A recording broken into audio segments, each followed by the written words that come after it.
What's happening, people? I'm here with the main man. It's the champ. Make sure you tune into Pep Talk UK, where it talks boxing and big up. Thank you, AJ.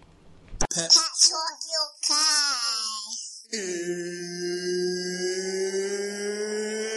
It's time. Everyone talk good game, but it don't really faze me. The man that ain't mad like Max, the boy that not murky like Ace B. And them guy walk the slide on the back bar in like a baby.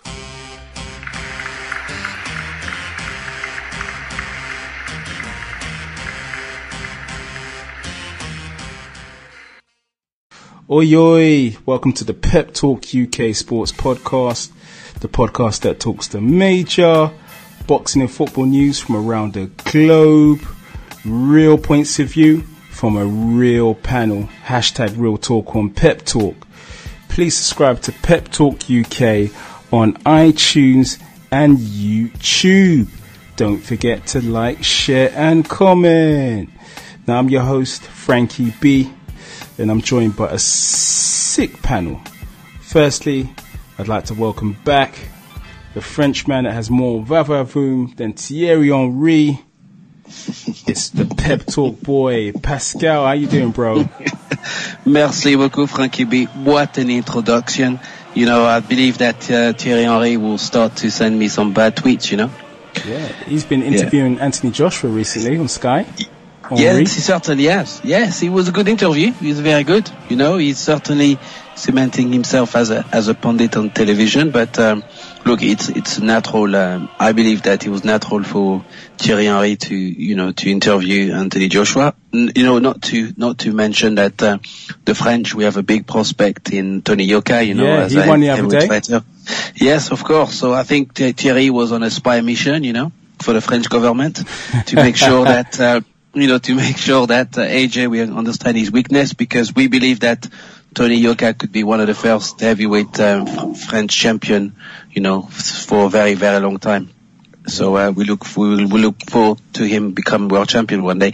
And he's trained by Virgil Hunter, so there's a very good chance that can happen. Yeah. He's definitely in good hands. Yeah, he certainly is. So we look forward to having him one day interview on the show. You know, I'm trying to get in touch with him, you know, talking to some people in France. So hopefully we can get him on the show one day. Yeah. But apart from that, Frankie B, I'm just, eating a lot of food, and, it looks like I'm going to have to go on the TYSON Fury diet very soon. Yes, that's it. No carbs for six months, mate. He's got a lot to shift, I'll tell you that. A lot to shift, you know. So me and Tyson Fury are in competition right now. But look, I'm looking forward to the new year, because it's going to be incredible. You know, we have so many good fights coming up, so many good football games. So yes, you bring it on.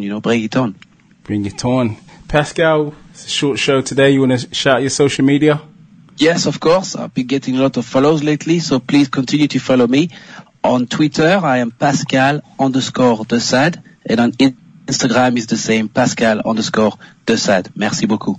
My brother, Pascal. Okay, it's time to lick a shot for a man that's a writer for Boxing News UK and reps Boxing Africa. He's back in the building. Once again, it's Ken Buhari. How you doing, brother? I'm doing great, man. How's it going? I'm doing well. Did you have a good Christmas? I had a great Christmas, man. I loved it, ate a lot. Like, if Pascal's on the Tyson Fury diet, I'm on the Burn Names the Burn diet. Over here. I got to take care. Yeah, I've been hitting the gym hard since Christmas. I'll put it to you like that. Oh, wow. Plenty of jollof rice, yeah? Peach cobbler. Actually, both. Yeah, you're right. It's crazy. So what's been going on? What's been going on in Box Africa, Boxing News? What's been happening? Not much, man. Just enjoying. I think we're very excited. The boxing scene in Africa is just growing. It's expanding, and I love it. You know, the Ghana boxing scene looks like Ghana might have 2 world champions in 2018. So, crossing our fingers, knocking on wood, and of course, boxing had a great 2017. So I'm just hoping that the momentum continues in the new year. Indeedy. Now, Ken, you want to shout out your social media? Sure, you can check me out at K Buhari on Twitter and Instagram. That's KB as in boy, OUHAIRIE, or Boxing Africa. That's Box Africa, BOX Africa. Yes, lick a shot for Boxing Africa. Right, guys, we're gonna get moving with the boxing. Ladies and gents, for the fight fans locked in, for the football fans locked in, now it's time for some real talk on Pep Talk. Let's go.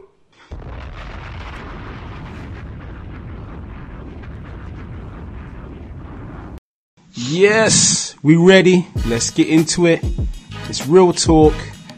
It's Pep Talk. So we're going to start with the boxing, and it's only right that we round up 2017 for boxing. No doubt it was kind of lit.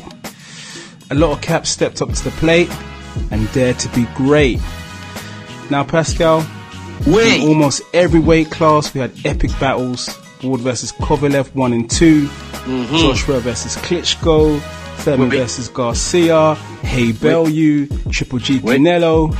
Man, it has been a fantastic year for the sport. It has been, in what any other word for me, orgasmic. Super fight. It's been like boxing porn the whole year.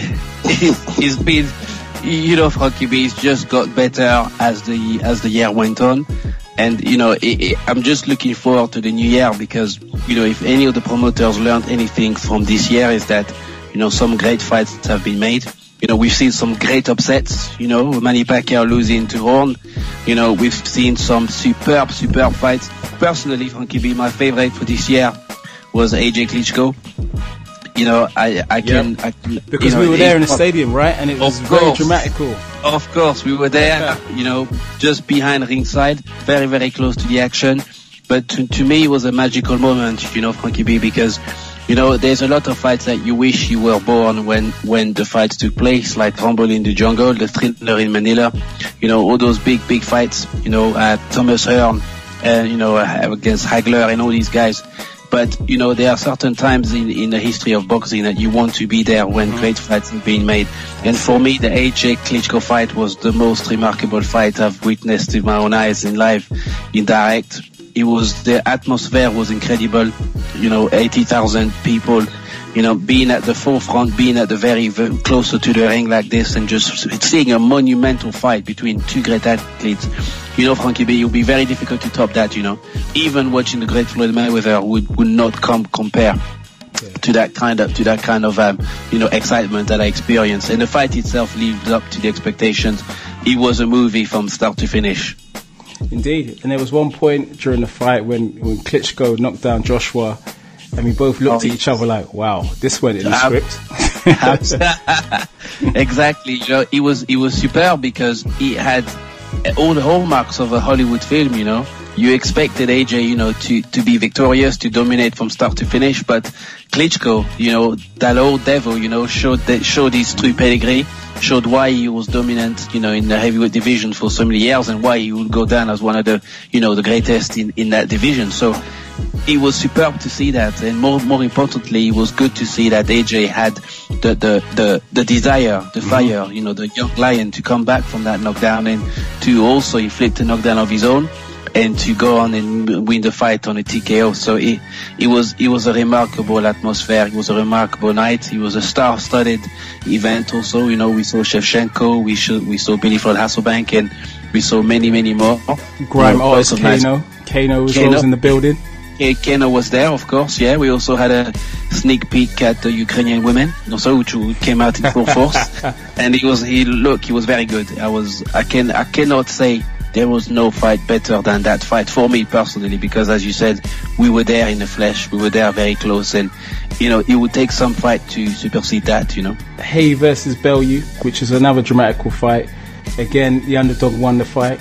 That was a great fight. I was there too. I was at that fight, and that fight was also very, very unpredictable. And this is what makes boxing such a beautiful sport, because on paper a lot of fighters should be winning fights, but the action on the day itself, it comes to much more than physical preparation, it becomes to much more, who looks better on the pads, who has the better record. On the night, Frankie B, is down to which fighter wants it the most, And Cos D'Amato used to say that if you have two fighters of the same ability, the one with the bigger heart, with the better desire, will win the fight. And on that day, Tony Bellew showed that he was, the fighter that wanted to win the most. I mean, we know that David Haye was carrying injuries, but a lot of fighters going to fight carrying injuries and still manage to win. So, I'm not going to take anything away from Tony Bellew. I think Tony Bellew, was the underdog, and he performed and he did what he had to do, and he took him out. Of course. That's another conversation. Ken, yes, it's been a glorious year for boxing. What fight gripped you the most, would you say? Well, you know what? You said it. It's been a glorious year, man. There were so many good fights. I think just going back to the first card that I watched in 2014 at the Barclays, James DeGale versus Badu Jack. Ooh, taking it there. Oh yeah. That was a great night. There was another card. There was another fight on the undercard actually. Emmanuel-Thomas versus Evgen Kirtov, which I really think was the fight of the year, but unfortunately didn't have the big name, so it's not going to get consideration. But I'm gonna throw out a few more. David Benavidez versus Ronald Gavril. That was also a very good fight. Dominique Brazil versus Izu Ugono. That was a terrific fight. Jared Hurd versus Austin Trout was another great fight. But I'm in agreement with you guys. The fight of the year, without question, was Anthony Joshua, Vladimir Klitschko. I hate you both for seeing it live. And I mean, I was on the edge of my seat. I mean, in the house here, we went crazy at the end. The reactions were just crazy. It was everything you wanted in a fight. From the ring walk to the back and forth, the knockdowns to Joshua talking trash, hurt, and talking to Klitschko during the fight to the finale. I think a star was born that night. Definitely the knockout of the year. Definitely the fight of the year. We may be talking about that fight for a long time. Best heavyweight fight I've seen in a long time. Yeah. But you mentioned DeGale versus Badu Jack. Oh yeah. Now that set the tone for the year for me. It did. DeGale started in spectacular fashion, in slick fashion, knocking down Badu Jack. So I'm like, okay, this is going to be easy work. How wrong was I, mate? Badu Jack stepped up the levels after that. Oh yeah, I think 2018, my fighter to watch is definitely Badu Jack. I'm hearing that he and Stevenson are very, very close. He beat Stevenson, definitely. Yeah, I mean, and he's calling out Kovalev too. I think Badu Jack is someone that he's an award team, Ken. Yeah, he is. He's Gambia, they don't play over there. 2018, he's the guy to watch. And if the Stevenson fight comes off in March, April, that's going to be insane. So we'll see if he can pull it off. And we need someone to dethrone Stevenson. He doesn't want to fight anybody, Yeah, he does. I mean, the thing is, he's got a great mandatory actually in Eleider Alvarez. That fight hasn't happened. The Kovalev fight hasn't happened. The Pascal fight didn't happen. Like nothing. Yeah, nothing happened. I don't know what's going on. He fought Fonfara twice. He managed to do that. I'll be really excited if he does take the Badu Jack fight. I'll give him respect for that. And like you, I think Badu will take that belt right off his hands, and we can move on to bigger and better fights. Well, just talking about 2018, let's talk about Pascal. Fights that be made or in the works to be made. What are you excited by? We already know Groves is going to take on Eubank Jr. Wilder possibly might take on Joshua. That could happen. There's quite a few fights lined up for next year, and again, it looks like it could be, it could be a sequel. It certainly could be an exciting year. I'm not so sure that AJ Wilder will take place next year. I've got the feeling that fight will take place in 2019. Because if I was Anthony Joshua, I would probably try and unify the division against Parker. I think a fight with Parker would be a good fight in the UK, because that would make that fight with Wilder even more exciting, because Wilder's going to get through Ortiz. If that fight takes place in March, there could potentially be a super fight in December in the United Kingdom. But knowing knowing Eddie Hearn and Matchroom, they probably would prefer a spring fight in Wembley Stadium because, the temperature would be better and the hype was also, and Stadium more fight, seats, but also more if you want seats. to do a fight of that magnitude, you could tour the world, you could have similar, McGregor, Mayweather conferences where you could have AJ and Wilder in different cities in the UK, different cities in the United States. So I can see that fight taking place in 2019.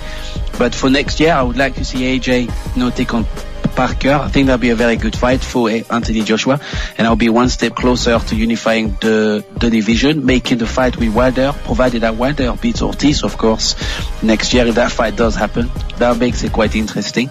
In terms of the 147 division, I mean, Thurman is it will be good to see Thurman coming back from injury, because what we've seen this year is James DeGale comes back from shoulder injury, he loses to Truax. So we'll have to see how Thurman bounces back from his injury himself, against, if I'm not mistaken, Vargas. So it will be interesting to see how Thurman, recovers and whether he goes back and becomes the power in 147. But I would like to see him take on Terence Crawford. Now that'd be a very good fight. And what about Terence Crawford versus Terence Jeff Crawford? Easy Jeff work, Horn, surely. easy work for Terence Crawford. Jeff Horn has got no idea what he's signed himself to. He beat Manny Pacquiao, but even that in my mind, was a controversial decision because, the beating that he was taking on in I believe round 9 was just unbelievable. Some referees will have stopped the fight right there because he wasn't punching back. He wasn't throwing anything back, so he was very lucky to win that belt. But Terence Crawford would not let that happen. He would punish Jeff Horn, and Jeff Horn will be given a boxing lesson that he's never had before. So for me, it's a foregone conclusion that Terence Crawford wins that belt and certainly wins that fight. But in terms of unifying the division, I would like to see Terence Crawford become undisputed at 147, which I believe he can do. He's talented enough to actually do that, and he's good enough to beat everybody in 147. In my opinion, he's probably one of the best boxers that we have, alongside Lomachenko. Now, Ken, are there any fights next year that you can't miss at all costs? Well, Pascal just named one. I'm excited to see Keith Thurman come back and into the mix. I don't think he fights Spence anytime soon. I don't think he fights Crawford anytime soon. Like I always say, when you talk about Bob Arum and Showtime or Al Heyman doing business together, just write it off as you're not going to see it.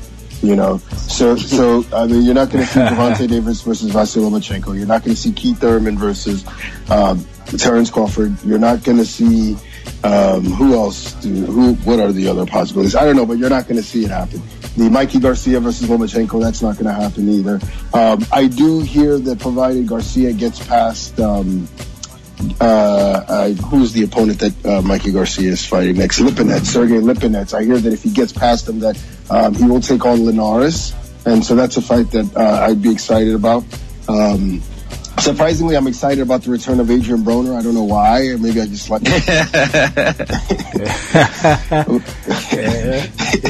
got you pumped up after the mixtape release. I'm psyched to see who he brings in the ring with him. That's what I'm excited to see.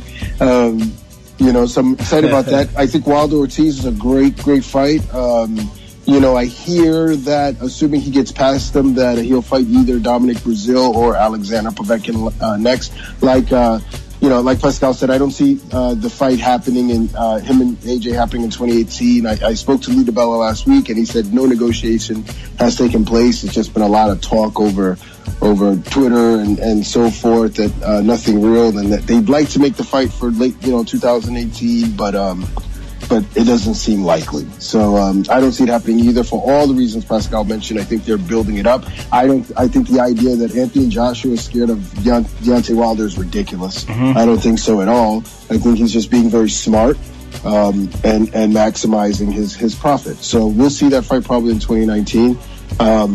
And I'm excited for the Benavidez Gavril rematch. It's not a fight that gets talked about a lot, but for those who didn't get a chance to see it, this kid, David Benavidez, he's only 20 years old. He's a world champion. He's no joke. Ronald Gavril, a Mayweather fighter who's also no joke. They went to war last year, and I think it's going to be another another good one. So we'll see. Well, what about the prospect of George Groves versus Eubank Jr.? You know, I mean, that is such a good fight. I think that, I don't know if it's caught on with the casuals, but I think that the winner will probably catch on with the casuals. So I can't wait for that. I don't know what the consensus is over there. I'm kind of leaning toward Eubank on this side. But that's a great fight, and I can't wait. I don't know what you guys think about that fight. You may have more insight than me. Eubank Jr. hasn't really, let's be honest, hasn't really been tested at super middleweight, and George Groves will provide that test for him. The questions about George Groves is, you know, has he still got anything left in the tank? He's been in some hard fights. He took a vicious knockout to Carl Froch a few years ago. Is he a shot fighter? Can Chris Eubank adapt to the weight? Those are the questions. Well, you know, Frankie B, my personal opinion is that out of the skill set, I believe that Chris Eubank is the much more polished and technically able fighter. You know, let's not forget that, you know, Chris Eubank Sr.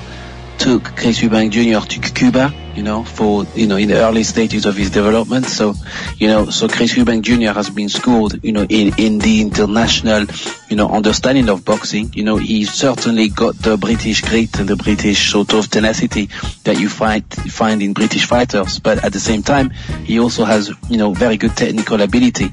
And that is because his father, you know, understood what was needed for his son to become a world champion. So, you know, he's certainly been schooled and been prepared very well. Whereas George Groves, out of the two fighters, is certainly the much natural, you know, super middleweight. He's also got, dare I say, a bit more experience at that level, having, you know, fought at, you know, at a very high level, but also on the world stage. He's been at Wembley Stadium, you know, and fighting, you know, in front of, many people, you know, so you find that Groves will probably cope with the pressure of that fight a lot better. And it will be up to Chris Eubank Jr. to ascend into superstardom if he's able to take out George Groves during that fight. But in terms of boxing ability, I give it to Chris Eubank Jr. And I think that irrespective of power, because, you know, Frankie B, you and I both know that power in boxing is one thing, but it's not everything. And I believe that as David Lemieux and of course, and I think that the mobility. I mean, you know, Junior likes to trade, he likes to go to war, but in terms of stamina and in terms of longevity, I give it to Chris Eubank Jr. because Groves has seemed to be tired, you know, in the later stages of his career. You know, he fell short against Badou Jack. You know, he fell short against Carl Froch, of course, because Froch obviously, knocked him out both times, and that is because he has an inability of stepping it on the gas when it's necessary. So I think that against Junior, it will be very difficult if he doesn't see the opportunity very early on in the first half of the fight. Junior will pick him apart simply because he doesn't have the condition that is required to maintain that full pace, you know, from start to finish. But what he does have against Chris Eubank Jr. is a fantastic jab. That's true, and we know that Eubank cannot fight on the back foot. You know, just like James DeGale's not very good at fighting on the back foot. So if Groves and if the McGuigan camp, you know, look at what troubles Junior, you know, then the best thing to do would be to try and take the fight to Junior and force him to fight on the back foot, which Junior is not very good at. So it'll be an interesting fight, but can it maintain that for the full 12 rounds? This is the concern, and I don't believe that Groves has got. I mean, Groves is the older fighter, and he also has got the much more mileage, you know, between the two boxers. You know, he's been in very, very difficult fights, so the mileage is certainly on George Groves. But at the same time, I believe that the pressure is on Junior to perform.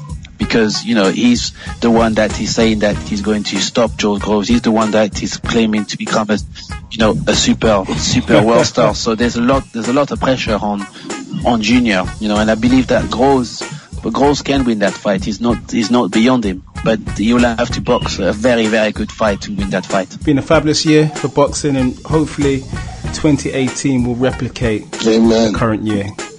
Cracking stuff, guys. Now it's interview time. Now it's interview time. And this week we have an end of year special featuring interviews from boxing, football and music. Both Shazmac and myself have been busy out there during the festive season. Right, first up, let's hear from a man expected to do big things in 2018. He is the super lightweight Sanjeev Singh Sahota, Qpr'S. It's Pep Talk UK, it's Frankie B, and I'm joined by my partner in crime, Mr. Shazmac. How you doing, people? We're with the man himself, Mr. Sanjeev Singh Sahota. How you doing, Sanj? I'm feeling good, how are you? I'm always well, better for seeing you. Firstly, how much Christmas turkey you got in there? I've got a bit in. I've had a good year, 10-0. Now it's time to enjoy the turkey, enjoy the Christmas time period over the time, and get some relaxation in. Now, talk to me about your last fight. You were out on the Frank Warren James de Gaulle card. Yep. You were early on. Yep. You had a nice points win, a good little workout. A good little workout for you. Yeah, it was a great little workout. I got 6 rounds under my belt. So I wanted to go with distance. He was a tough opponent. I knew he was a tough opponent. He was very durable. It was hard to get with a clean shot, but I wanted to get the 6 rounds under my belt, finish the year off strong, and we've done that. I felt like I've done my 10 fights as an apprenticeship. Chapter 1 is completed, and 2018 should be a good year for me. Sanjeev, obviously you've had a successful year, 2017. Where are you looking to take your boxing next year? Well, me and my manager, Francis Warren, we had a plan, and we all stuck to the plan, my trainers and everyone, we all stuck to the plan, and we've basically had the 10 fights, what we said, and we said 2018 will be some big stuff, so just going to take each step as it comes. Whatever they put in front of me, I'll go for it. So what about titles in the long run? Are you looking at that? Yeah, for sure. Like hopefully every fighter out there if any fighter out there don't want to win titles, are in the wrong game, like I said before. But that is my ultimate dream, to win some sort of titles. And whatever they say, I'm just listening to them with their guidances. I just train, keep working hard. I'm always working on over the Christmas period. I'm always ticking over. And let's just see what's up next. Any New Year resolutions? Just get better. We can't really. I work hard as it is. 2017 has been an amazing year. I've had amazing support. I'm blessed with all the support I get, even from you guys. You know what I mean? I'm just really happy to have people like yourself on board and everyone on board, and looking forward to a good 2018 year. Cracking stuff. Sanjeev Singh Sahota, wish you all the best for next year, and we're right behind you as Pep Talk. Mr. Qpr'S. Mr. Qpr'S. Thank Shaq and obviously everyone at Pep Talk, and thank you guys, and let's all bring on 2018. Cracking stuff, cracking stuff. Thank you, Sanjeev. Next up is a goal-getter that currently plays his trade with Queen's Park Rangers. It's the man they call Jet, Emmanuel-Thomas. Pep Talk UK are joined by a young lad who's a talented young footballer, presently on the books of QPR. I call him Mr. Jet. I'll let him introduce himself. What's up, people? I go by the name of Emmanuel-Thomas, obviously known as Jet in the football industry. Now, I'm going to continue calling you Jet. Jet, tell everyone a bit about you, the position you play, how you come about playing for QPR, and the pressures of football. I'm a centre forward. Obviously, they call us the glory hunters. We like to score the goals and stuff. I came about just growing up in East London, similar area as Anthony. Just playing football. Obviously, got scouted at a young age. Went down to Arsenal at the age of 7. Was there for all my childhood. Made my debut at Arsenal at 18. And then at the age of 20 I got a move to Ipswich down in Suffolk. Was there for 2 years. Obviously my first time playing like full-time professional football, like week in, week out. After 2 years at Ipswich, moved down to Bristol, where I had 2 good seasons, scored 50 odd goals in 2 years, and then I got after we won the league and won the cup, I got a move to Queen's Park Rangers. In terms of football, what are your aspirations? Where do you want to be? What do you want to achieve? I just want to like have a good career and provide for my family. Obviously, everyone's dream is to play in the Premier League week in, week out. So that's the dream in relations to football, but also to be able to fend for my family, like outside of football. International aspirations? Not per se, but obviously it's one of them things where if it was to come along, I'll be like greatly obliged to play for the country. But obviously it's just something that I haven't done. Last international age group I played was under 19, so it was a little while ago. In terms of football, who's the best opponent you've had on the field with you that you've looked at and thought, wow, that guy is class? I made my debut against Chelsea, so I played against the likes of like Frank Lampard, Didier Drogba, Michael Essien, John Terry, Ashley Cole. So for me that was like a big stage in my career, because obviously at that time Chelsea were the team to beat. So yeah, it was quite an intense day. So that Chelsea team, not even just individuals, that whole team as a whole was the highlight of my career so far. Now you're playing for QPR, but who do you support? Who's your team? I grew up in East London, so obviously my parents were fans of West Ham, because I only lived down the road. But obviously I signed for Arsenal at the age of 7, so I do tend to watch a lot of football, but like Arsenal would be the team of choice to watch if I had to, but I don't actually support anybody. Do you get a lot of chap from defenders in your ear whilst you're playing? Yeah, some defenders are all talk, no action. Some defenders are all action, no talk. Some are a bit of both. But yeah, when they're talking, I'm not a confrontational person on the football pitch, so a lot of the times they just won't say nothing to me because I'm not going to respond, because they try and do it just to get in your head, so I don't let that affect me. I know you spars with Anthony Yard. I'm sure you do a little bit of sparring with him, a little bit under pads. I'm sure you can handle yourself if it gets naughty anyway. Yeah, no, I'm cool. I can deal with anyone that wants to come in that kind of scenario, but obviously it's football based, so I'm not really trying to cause no like drama like that on the pitch or off the pitch. But yeah, obviously in the boxing, I can do my fair share. Not too bad myself. Well, Jet, we wish you the best of luck with your career. We'll be following it. Thank you very much for giving Pep Talk the time to have a quick chat. Thank you, no problem. Cheers, buddy. Thanks. Finally, to round things off, let's hear from the UK rap star. She goes by the name of Miss Banks. Oi, oi. It's Frankie B, and I'm joined by the sensation that is Miss Banks. How you doing, love? I'm good, thank you. How are you? Yeah, not too bad. What's going on in the music? Loads of stuff, to be fair. I've got a new project dropping in January, and it's really good, so you guys look out for it. It's going to be dope. Is there any singles especially that we might look out for? Yeah, I've got a new song dropping called Come Through. It should be early Jan, hopefully. But yeah, it's going to be out on my Vivo channel and Survive. And in terms of like music in itself, is there any particular artist that you based your style on, or that inspire you? I wouldn't say base my style on, even though subconsciously you do take from the arts you grew up on. But I love like Lauryn Hill, Miss Dynamite, Lil' Kim, Estelle, Nicki Minaj. Those are the type of women I grew up listening to.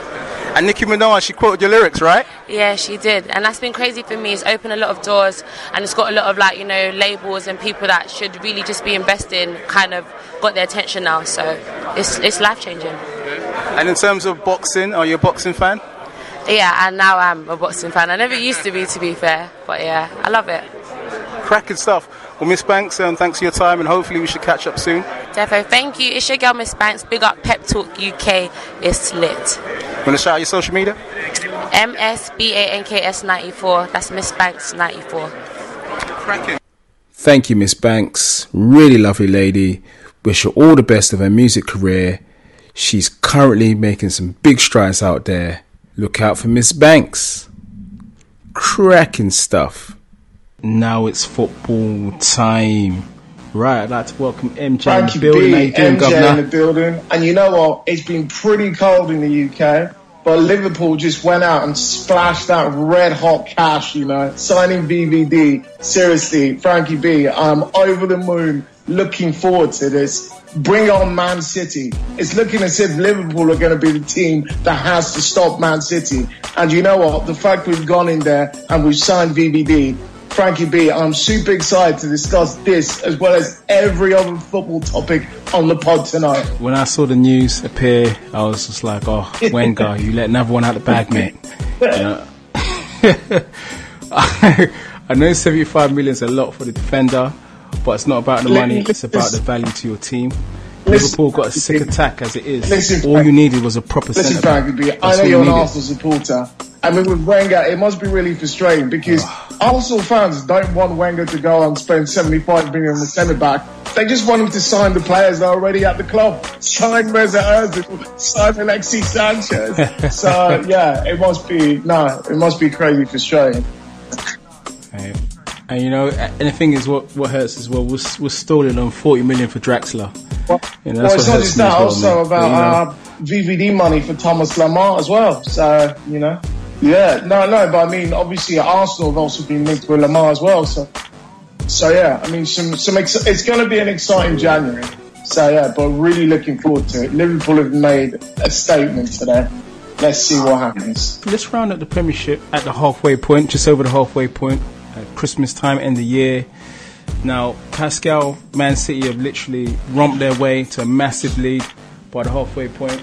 Basically, it's more like a formality for them. They're going to wrap up the Premiership title, and the other teams are going to be fighting for Champions League places. Well, it certainly looks like Manchester City are the team to stop by all means necessary.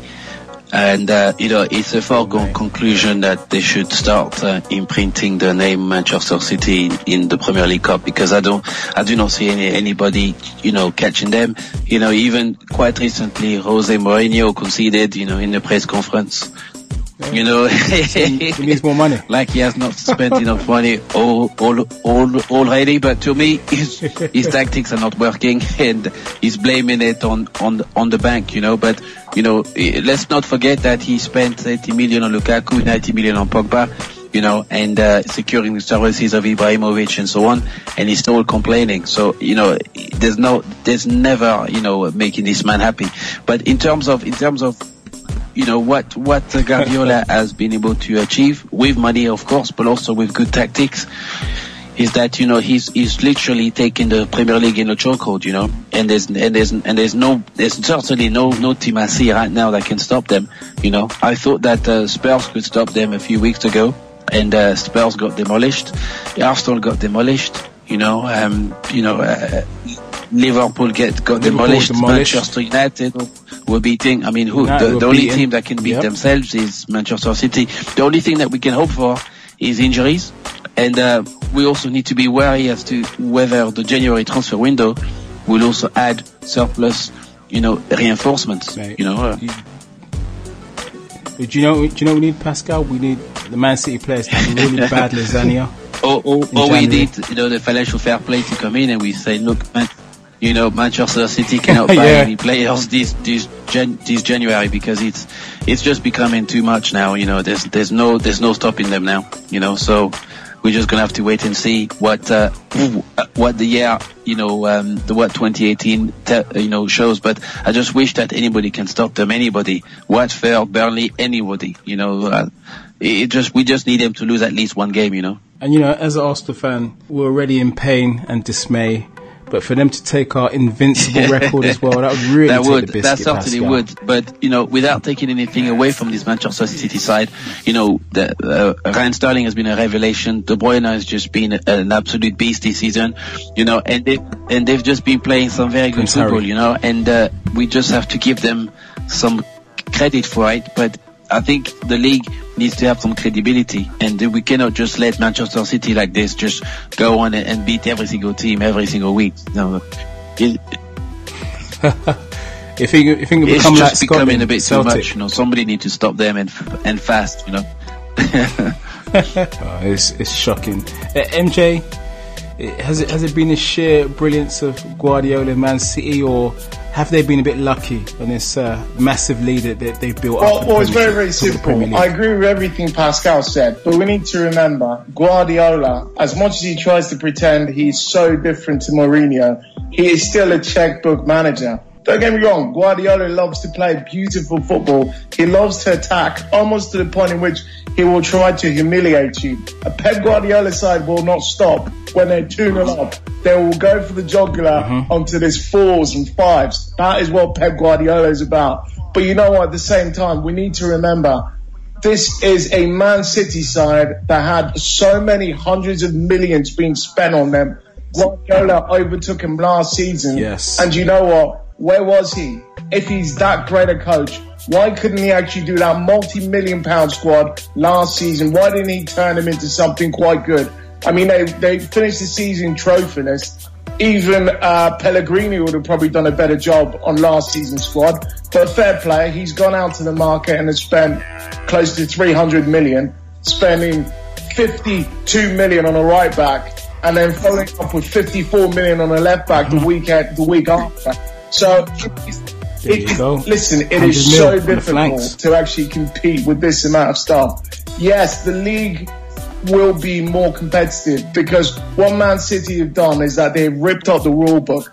Back in the day, it was good enough for a Jose Mourinho to show up at Anfield and get a 0-0 win.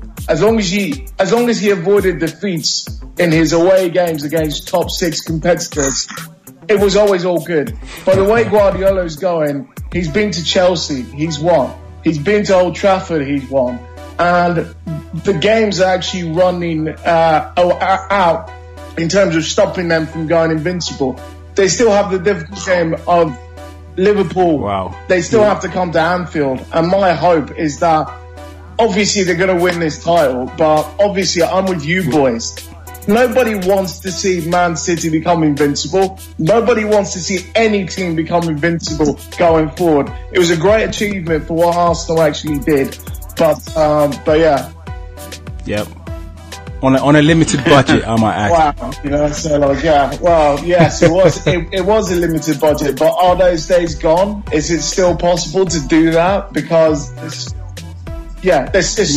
so much money in football these days. It's just like, if you're not spending a bit of cash, it's not going to happen. But then again, no one's asking you to go spend Neymar money or spend Man City money because this is these crazy sums of money.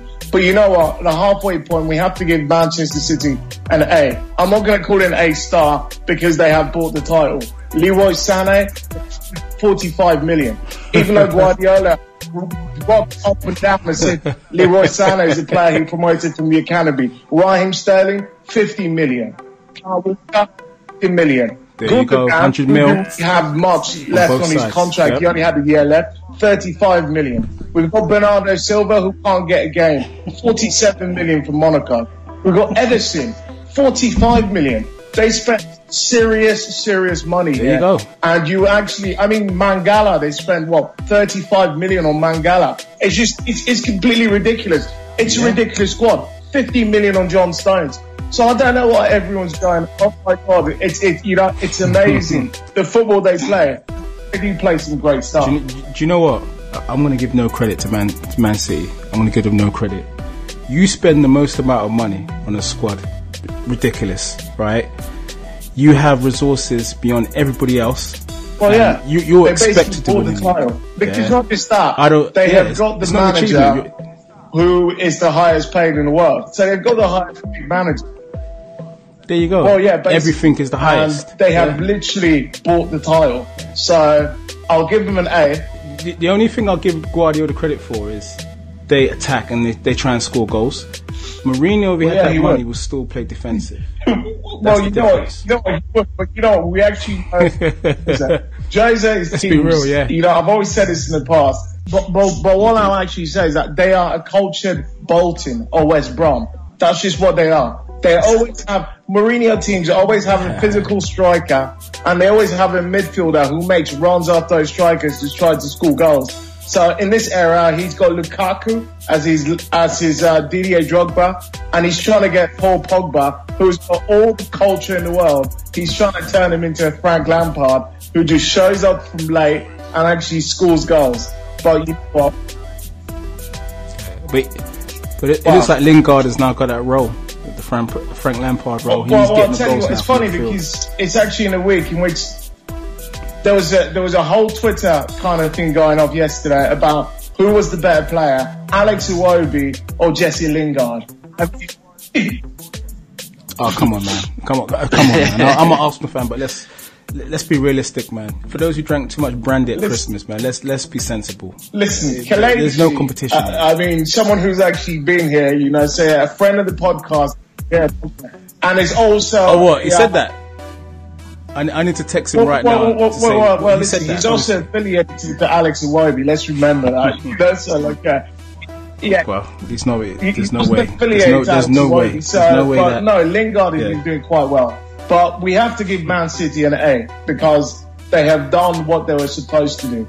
Because they are teams in the past who've spent a lot of money and won nothing. Guardiola, you spent the most money you expected to win. Listen, Frankie B, this is exactly the conversation I had with someone earlier today. Like, I guarantee you, I could manage that Man City side to win the title. I can't guarantee you that we would be invincible. But to win the title, if you give me Guardiola's backroom staff, and you tell me to just pick that squad, because that's how much they are better than everybody else. He's literally gone out and bought the best players in almost every position. Finally, to our last topic, and it's just a few quick words on Harry Kane. His record-breaking feat has eclipsed Alan Shearer's record of 36 goals in the calendar year, which has lasted 22 years. Wait. Now, Pascal, he may be a Spurs man, but we have to give him all the credit. Mate, he's gone. Yes, you know, look, we have to give credit where credit is due, and Harry Kane is simply a goal machine, you know, and he's a consummate professional, you know, he applies himself every single game, you know, and he plays his heart out, you know, and he's a commendable striker, you know, and he would walk into any top team, I believe so. I believe that from the top 4 in this country, you know, to Manchester City, United, Chelsea, Liverpool, Arsenal, you know, you name it, he would be the player that you play week in, week out. So, you know, and he's a good product of, you know, of an English academy system, which shows that it does work and you can have and develop very good players like Harry Kane. You know, when you, I believe whose it was academy the was that? Academy, you know, just to put it bluntly, but you know. And who was in charge? I believe of letting him go? was in charge. Arsene Wenger, we want you to stay. Arsene will be kicking himself for having let you know, Harry Kane leave. But in terms of what Harry Kane does, you see, when you look at Harry Kane, you don't particularly see much of him. You know, he doesn't do the flash, you know, the flash footwork. I mean, he doesn't appear to be a special player. You know, when you consider him against the likes of the current greats, the likes of the Ronaldos and the Messis and other, you know, notable, you know, forwards and the Neymars.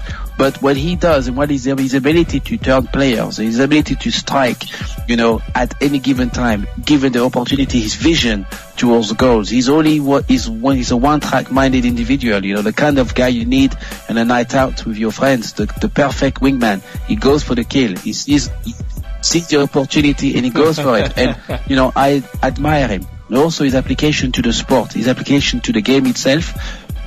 He's the kind of player that, you know, that appears to be quite balanced inside and outside of his professional life, you know. He applies himself wholeheartedly, and he's certainly the kind of player that you need in any given team. And I think that he will be a great asset for England. My only concern is that, you know, the Pochettino way of football is quite demanding physically. You know, Tottenham play a very high tempo game. And will Harry Kane be able to replicate that form in international football? You know, we've seen that during the Euros. It didn't quite work out for Harry Kane. He seemed burnt out. He didn't seem to be the same player. And is it a concern that for England, come the World Cup taking place next year, could Harry Kane misfire? It's quite possible, you know, because he seems to give a lot more of himself at domestic level than at international level. But in saying that, to beat the great Alan Shearer's record, I mean, I believe that Alan himself couldn't have been more happier to have, you know, lost his record to a player like Harry Kane.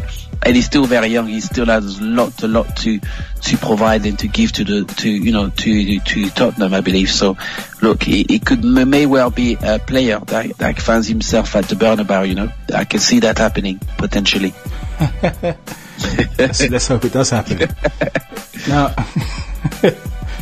MJ is a fabulous record that Harry Kane is down has just achieved this massive landmark. But in your opinion, would you classify him as world class? Listen, record? Harry Kane is world class. That's the easiest question you've ever asked. And the reason why I say that is that anybody who over a calendar year outscores Messi and outscores Ronaldo, obviously he's world class, you know, because he has finished as the top scoring footballer in the top 5 leagues of Europe. He went into this weekend's game, just gone past, 1 goal behind Lionel Messi, who is already on his winter break. He went in 2 goals, no, what am I saying? 1 behind Messi. He was already level with Robert Lewandowski and level with Cristiano Ronaldo, because Ronaldo and Messi were both level before the Clasico, in which Messi scored, but Ronaldo didn't. So Messi was 1 ahead of him, and he finished off scoring a hat-trick and going 2 ahead of Lionel Messi. It's an incredible achievement, and for him to be the top goal-scoring player over the last 12 months, I think really, you know, I think it's all good and well people going Alan Shearer's record and he did it in the Prem and all that kind of stuff. To me, what's more impressive is the fact that he outscored Messi and he outscored Ronaldo, 2 absolute freaks of world football in this era in which they just keep on scoring goals. But it's not just that. He scored back-to-back hat-tricks in order to actually catch up with them. Yeah, he's scored 7 hat-tricks in the Premier League in general. So yeah, but I believe is the fact that he's done back-to-back hat-tricks in his last 2 games. And if he actually does 3 hat-tricks on the trot, it'll be the first time since a Liverpool player did it in 1942. So this is still company we're talking about. And you know what? You wouldn't bet against him doing that, because the next game is Swansea. And do not have a manager. Easy work. Trust me. Because even Oxlade-Chamberlain scored against him the other day. He actually bounced him 5-0. So you know what? It is absolutely on. The bookies are offering 9-1 for Harry Kane to actually score another hat-trick.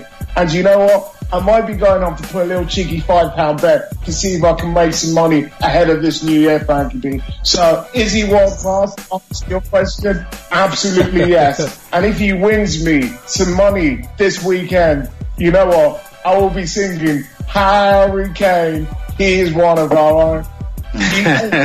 One of our own. He's one of our own. He's one of our own. He is not taking corners in the Euros, and he's not overly burnt out. I expect him to show on the world stage, like he did when Tottenham played Real Madrid, that he is here and he's here to stay. So world class, because yes, he's done it on the Champions League. He's outscored Messi and Ronaldo, but everyone still wants it. He's not in their league though. He's still not in the league of Messi or Ronaldo. He's just outscored them. Everyone wants to see what can he do for England. Can he take that next step and really be revered as a great? Some people would argue and say he hasn't won a trophy, so how can he be world class? But I say to those people, well, George Gramondi's won a trophy. You know, does that make him world class? No, seriously. You know, I've never thought about that it's one, crazy, but that is a bloody good argument. And Christopher Wray's won a trophy. Does that make him world class? No. You know what? That's a fair point. He hasn't won a trophy, but he has won a lot of individual accolades. I think to go best goal scorer in the Premier League for 2 seasons running now. And you know what? You put your house on it that he's going to finish in his 3rd season. Even though this kind of raises questions, because someone put this question to me the other day. Harry Kane has finished top goal scorer over the last 2 seasons, but has never been a strong contender for the Player of the Year. What does that say? He's a goal scorer and not much else. And I think we had Thierry Henry saying the other day that if Harry Kane really wants to take his game to the next level, fair enough, he scores goals, but Harry Kane needs to start giving some assists. I mean, it's all good and well scoring goals, but like Messi and Ronaldo, the reason why these players are so great is because they score goals and they make the players around them better players. Now, sometimes Harry Kane just seems like the individual star. I believe we had Pep Guardiola call Tottenham the Harry Kane team. And that's because, as good as Harry Kane is, he takes all the shine. It'll be nice if he starts doing more stops, being a little bit less selfish and kind of helping his teammates out to actually raise the team. So the team is great, and we're not just talking about Harry Kane this and Harry Kane that. But you know what? An awesome player, and in a heartbeat, I would swap him for Maino any day of the week and twice. But you know what? MJ, he's got quite a deep voice, so his teammates would listen if he barks instructions. That as well. Alright, crack. It's been a fabulous year. Pascal, it's been a great year. 67 episodes this year. We've had a lot of fun. We had a lot of different guests on the show. There will be more in 2018. Yeah, listen, it's been amazing, that, every week we've been giving the fans, some magnificent content. I hope that we've lifted the moods of, very sad nights, very sad times, particularly for the ladies, and it's been great. It's been great, and most importantly, Frankie, the sports that we both enjoy have never failed to deliver more and more exciting times for us. So I'm looking forward to many more years, not just 2018, but beyond that. And the World Cup next year will be interesting for us to cover also. So I'm looking forward to that, because World Cups are a phenomenon unto their own, and it's certainly, the coverage will be fantastic, for us to cover that much coveted World Cup trophy. Indeed. A special mention also to MJ for providing some interesting football content week after week. Frankie B, I'd like to take this point to actually wish all of our listeners a very, very happy new year. And you know what? We are looking forward to our 1st of January, because every football fan is waiting to see what kind of business will their clubs absolutely do. Liverpool aside with 75 million actually spent on VVD. I'm really excited to see what Arsenal do. There's a few questions there. Well, listen, Arsenal cannot do nothing. I know these are famous last words, but with the whole Mesut Ozil and Alexis Sanchez, there will be a lot going on. Man City, apparently, the reason why Liverpool had to spend 75 million on VVD is because Man City were ready to sign Virgil van Dijk. So Liverpool had that kind of... to cover an injury, I heard. Listen, which is disgraceful. To cover Company's injury, because Company limped off against Newcastle the other day on Wednesday night when they absolutely played. He played 20 minutes and then he limped off. So Man City have got a lot of money to spend because they were ready to spend 75 million on Virgil van Dijk. Chelsea have got money to spend. So you know what? I am super excited. Wishing all the Pep Talk listeners a very happy new year. And you know what? 2018 is going to be an absolutely sick year for football in the transfer window, as well as the World Cup, as Pascal has said. And you know what? Pep Talk's just going to keep on going. Yeah. Pep Talk boys. Right. I'd like to thank Pascal, Kembuhari and MJ. Join us again in 2018 for another Pep Talk UK podcast. Don't forget to hit the subscribe button and leave your comments in the box below. Thank you. Pep Talk.